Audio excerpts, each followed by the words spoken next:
নমস্কাৰ ষ্টুডেণ্টছ আমি কৰি আছিলোঁ ক্লাছ 10 ম্যাথমেটিক্সৰ এক্সাৰসাইজ 8.4 ৰ কুৱেশ্যন নম্বৰ 5 ৰ কুৱেশ্যন কেইটা ঠিক আছে তাৰ আমি অলৰেডি কুৱেশ্যন নম্বৰ 8 লৈকে সলভ কৰিছো আজি আমি কুৱেশ্যন নম্বৰ 5 ৰ 9 আৰু 10 এই দুটা আমি ইয়াত সলভ কৰিম তোমালোকে ভিডিওটো ভালদৰে চাবা 9 নম্বৰ কুৱেশ্যনটো আমাক এইদৰে দিয়া আছে যে এই লেফট হ্যান্ড সাইডটো ৰাইট হ্যান্ড সাইডৰ লগত প্ৰুফ কৰিব লাগে cosec - sin a sec a - cos a = 1/tan a + cot a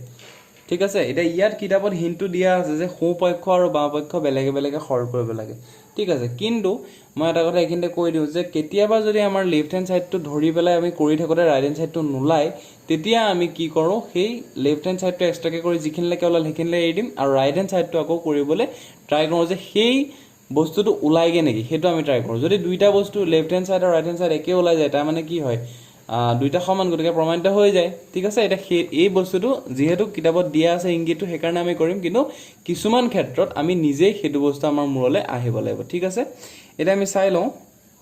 left hand সাইডটো আমাক দিয়া আছে cosec a - sin a sec a - cos a ঠিক আছে ইয়াত তোমালকে কি কৰিবা এই cosec a টো 1 - sin a কৰি দিবা আৰু এফালে কি কৰি দিবা sin a থাকিব দিবা আৰু sec a টো কি কৰিবা 1/cos a কৰি দিবা আৰু এফালে cos a টো থাকিব দিবা এতিয়া চাবা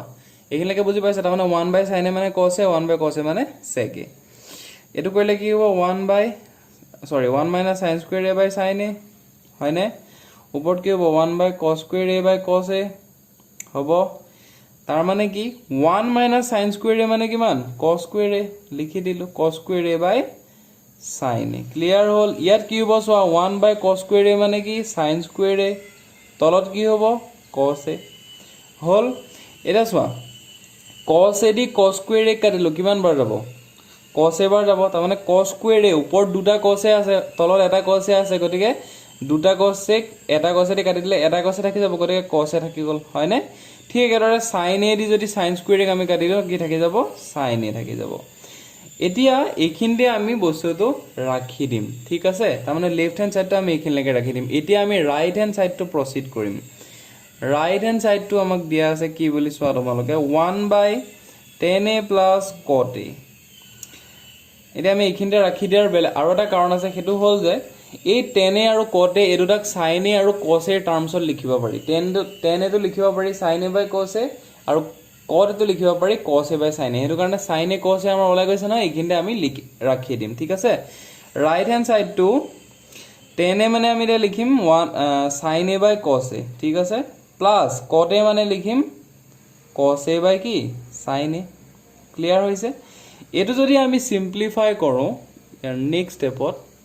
ঠিক আছে যদি আমি সিম্পলিফাই কৰো তোমালোকে কি হ'ব চাবা তলৰ এটা সোৱা 1 তলত এটা আছে আকৌ তলত দুটা ভগ্নাংশ যোগ হৈছে হয় না এই ভগ্নাংশ যোগ কৰিলে কি হয় এলসিএম লোৱা হয় এটা এই ভগ্নাংশ দুটা এলসিএম কি sin a cos a আমি লব পাৰো sin a cos a ললো এই cos a লগত কিমান পূৰণ কৰিলে sin a cos a হয় sin a পূৰণ কৰিলে হয় গতিকে সেই sin a টো এই ওপৰৰ sin a ৰ লগত পূৰণ হৈ পেলাই কি হৈ যাব sin square a এই sin a ৰ লগত কিমান পূৰণ হৈ পেলাই sin a cos a হয় obviously cos a পূৰণ কৰিলে হয় গতিকে সেই cos টো এই ওপৰৰ cos a ৰ লগত পূৰণ হৈ পেলাই হৈ যাব cos square a ক্লিয়াৰ হল এটা তোমালোকে সোৱা এটা বস্তু 1/x/y টো আমি এনেকৈ লিখিব পাৰো y/x তাৰ মানে একৰ তলত যদি কিবা এটা ভগ্নাংশ থাকে 1/ কিবা এটা ভগ্নাংশ সেই ভগ্নাংশটো উল্টাটো ৰিজাল্ট হয় তাৰ মানে ঠিক আছে 1/x/y = y/x গতিকে ইয়াত কি হ'ব সোৱা 1/sin square a + cos square a by sin a cos a তাৰ মানে কি লিখিব পাৰো sin a cos a by sin square a + cos square a লিখিব পাৰোনে আৰু sin square a + cos square a মানে আমি কিমান বুলি জানো 1 বুলি জানো আৰু যি কোনো সংখ্যাৰ তলত 1 তাৰ মানে something by 1 2/1 মানে 2 3/1 মানে 3 হয় নে গতিকে sin a cos a by 1 মানে কিমান হ'ব sin a cos a হ'ব ক্লিয়াৰ হৈছে তাৰ মানে আমি কি হল এতিয়া তাৰ মানে আমি পাই গলো therefore left hand side = right hand side hence আমি কি বুলি লিখিব পাৰো কিনে proved বুলি লিখিব পাৰো ক্লিয়াৰ হৈছে এবাৰ 10 নম্বৰ কোৱেশ্চনটো চাও নেক্সট যেটো 10 নম্বৰ কোৱেশ্চন দিছে সেই বস্তুটো আমাক সলভে কৰিব দিছে তাৰ মানে এনেকুৱা ধৰণৰ আপোনালোকে সোৱা x y z এইদৰে আমাক প্ৰুফ কৰিব দিছে এনেকুৱা প্ৰুফ কৰিবৰ কাৰণে আমি কি ইউজ কৰোঁ সাধাৰণতে প্ৰথমতে x z বুলি লেখাম তাৰ পিছত y z বুলি লেখাম হয়নে এটা চোৱা x ও z ৰ ইকুৱেল y ও z ৰ ইকুৱেল তাৰ মানে গোটেই কেইটা ইকুৱেল নহয় জানো x y z হয়নে এই বস্তুটো ইউজ কৰি পেলাই আমি ইয়াত এটো সলভ কৰিম ক্লিয়াৰ হৈছে ফাৰ্স্ট আমাক চোৱা ইয়াত left hand side right hand side বুলি নাই কাৰণ আমি লিখিম এতিয়া বুলি ঠিক আছে এতিয়া 1 plus tan square a by 1 plus cot square a ইয়াত আমি সিম্পলি হেটোৱে ইউজ কৰিম tan a মানে আমি কি বুলি জানো tan a মানে হল sin a by cos a হয়নে আৰু cot a মানে আমি কি বুলি জানো cos a by sin a এই দুটা বস্তু ইউজ কৰি এই গুটি সলভটো কৰিব পৰা যায় ঠিক আছে এটা চোৱা tan square a মানে হল tan a whole square tan square a মানে হল tan a whole square তা মানে sin a by cos a whole square হয়নে আৰু sin a by cos a মই লিখি দিছো sin a by cos a whole square হ'ব tan square a মানে tan a whole square আৰু tan a মানে হল sin a by cos a সেইকাৰণে tan ৰ জায়গা লিখিলো sin a by cos a square টো দি দিলো প্লাস cot square a তা মানে cot a whole square তা মানে cot a ঠাইত আমি লিখিলো cos a by sin a হয়নে স্কয়াৰ বুজি পাইছা সবে তাৰ মানে এটো লিখিব পাৰি 1 plus sin square a by cos square a হয়নে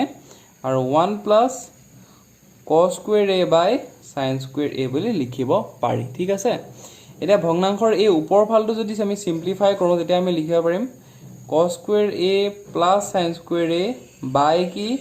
cos square a আৰু তলত একেদৰে কি হ'ব sin square a plus cos square a by sin square a হয়নে তাৰ মানে ওপৰত আমি cos square LCM লৈছো তলত আমি sin square LCM লৈছো ঠিক আছে এতিয়া তোমালোকে চোৱা ওপৰত হৈছে cos square a plus sin square a তাৰ মানে 1 by কি cos square a হয়নে by sin square a plus cos square a 1 by sin square a হয়নে এতিয়া ভগ্নাংশ by ভগ্নাংশ হৈছে এটো যদি আমি সিম্পলিফাই কৰো এটো যদি আমি সিম্পলিফাই কৰো এটা আমি এনেকৈ লিখি দিব পাৰো sin square a by কি cos square a বুলি আমি লিখি দিব পাৰো পাৰোনে কিয় পাৰো চোৱা 1 by cos square a by 1 by sin square a তাৰ মানে 1 by cos square a পূৰণ sin square a তাৰ মানে ভগ্নাংশ তলত হৰণ হৈ আছে তো গতিকে পূৰণ হৈ গলে ইয়াৰ উল্টাটো হৈ যাব হেতু কাৰণে sin square a by cos square a হৈ যাব আৰু sin square a by cos square মানে কি sin a by cos a whole square আৰু sin a by cos a whole square মই লিখি দিছো ইয়াতে sin a by cos a whole square হয়নে তা মানে tan a whole square আৰু tan a whole square মানে কি tan square a বুজি পাইছা সবে therefore আমি এখানে লিখিব পাৰিম যে 1 plus tan square a by 1 plus cot square a মানে আমি কিমান পাইছো plus cot square a মানে কিমান পাইছো আমি tan square a পাইছো বুজি পাইছা সবে এইখিনি বস্তু এই লাইনটো সবৰকে তোমালোকে তলত লিখিবা দেই ঠিক আছে মই এনেকৈ বাহি গৈছে কাৰণ মই এনেকৈ লিখি দিছো এইখিনি বস্তু এটো বস্তু এইখিনি তলত লিখিব লাগিব ঠিক আছে নেক্সট আমি যেটো 2 নম্বৰতে দিয়া আছিল যেটো 2 নম্বৰ দিয়া আছিল এটো দিয়া আছিল এনেকৈ এইটো বস্তু আৰু এইটো বস্তু আমি এবাৰ প্ৰুফ কৰিব চাম ঠিক আছে গতিকে 2 নম্বৰ দিয়াটো যদি আমি লৈ লওঁ তেতিয়া আমি পাম 2 নম্বৰত আমাক দিয়া আছে কি 1 minus tan a by 1 minus cot a whole square ইয়াতো একেদৰে তোমালোকে sin a by cos a আৰু cos a by sin a বহাই দিয়া কিহৰ ঠাইত tan a ঠাইত আৰু cot a ঠাইত whole square হয়নে গতিকে ওপৰত কি পাবা চোৱা তোমালোকে cos a minus sin a by cos a আৰু তলত পাবা কি sin a minus cos a by sin a পাবা আৰু এই গুটেইখিনি কি হৈছে স্কয়াৰ হৈছে ক্লিয়াৰ হৈছে এইখিনি লাগে ইয়াৰ পিছৰ স্টেপটো যদি আমি চাও তেতিয়া আমি এটো এনেকে পাম এটো যদি আমি সিম্পলিফাই কৰো ভগ্নাংশতে ভগ্নাংশ হৰণ কৰিলে কি হয় সেই বস্তুটো সিম্পলিফাই কৰিব তোমালোকে নিশ্চয় জানা এটো যদি আমি সিম্পলিফাই কৰো তেতিয়া আমি পাম cos a minus sin a by cos a ঠিক আছে পূৰণ হ'ব তলত হ'ব ওপৰত হ'ব sin a তলত হ'ব sin a minus cos a whole square ঠিক আছে এই হোল স্কয়াৰ হিচাপে প্ৰথমতে আমি ৰাখিছো আমি কি কৰিছো ভিতৰত থকা যেটা ভগ্নাংশ সেই ভগ্নাংশটো সিম্পলিফাই কৰি এনেকে লিখিছো ক্লিয়াৰ হৈছে এতিয়া তোমালোকে এইখিনতে চাবা এটা এটো বস্তু যদি আমি সিম্পলিফাই কৰো তো আমি এনেকৈ লিখিব পাৰিম না সোৱা sin a by cos a কৰি ললো পূৰণ কি কৰিলো সোৱা cos a minus sin a by sin a minus cos a whole square এনেকুৱা সিম্পলিফাই কৰি লব পাৰিলো তাৰ পিছত সোৱা এই দুটা বস্তু পূৰণ হৈ পেলাই স্কয়াৰ হৈছে তো গতিকে আমি এনেকৈ লিখিব পাৰো sin a by cos a whole square হয়নে আৰু cos a minus sin a হয়নে by এটা সোৱা sin a minus cos a আছে sin a minus cos a আছে এই দুটা বা যদি আমি মাইনাস এটা কমন লৈ আহো তেতিয়া এটো হৈ যাব কিমান cos a minus sin a হৈ যাব sin a minus cos a পৰা মাইনাস তো কমন আনিলে cos a minus sin a হৈ যাব স্কয়াৰ হৈ যাব ক্লিয়াৰ হ'ল sin a by cos a মানে হ'ল tan a গতিকে tan a স্কয়াৰ হৈ গল ইয়াত কি হৈছে সোৱা cos a minus sin a by cos a minus sin a cancel হৈ গৈছে হৈ পেলা কি থাকি যাব -1 থাকি যাব তাৰমানে -1 স্কয়াৰ হ'ল এটা সোৱা tan a whole square মানে হ'ল tan square a আৰু -1 স্কয়াৰ মানে হ'ল কিমান 1 গতিকে আলটিমেটলি ইয়াৰ ৰিজাল্ট আমি কিমান পাইছো tan square a পাইছো therefore আমি এখানে লিখিম এটা therefore 1 minus tan a by 1 minus cot a whole square is equal to কিমান পাইছো tan square a পাইছো ঠিক আছে এটা এটো যদি মই 2 নম্বৰ বুলি দি দিও এটো যদি মই 2 নম্বৰ বুলি দি দিও আৰু এই যেটো ৰিজাল্ট পাইছিল এটো যদি 1 নম্বৰ বুলি দি দিও তাৰ মানে এই বস্তুটো is equal to tan square a হৈছে হয়নে আকৌ এটো বস্তু is equal to tan square হৈছে তাৰ মানে দুইটা tan স্কয়াৰ a এৰ সমানেই গতিকে 1 আৰু 2 ৰ পৰা আমি কি পাম 1 আৰু 2 ৰ পৰা আমি লিখিব পাৰো তাৰ মানে বস্তুটো এনেকুৱা হৈছে x ইজ ইকুৱেল টু 3 হয়নে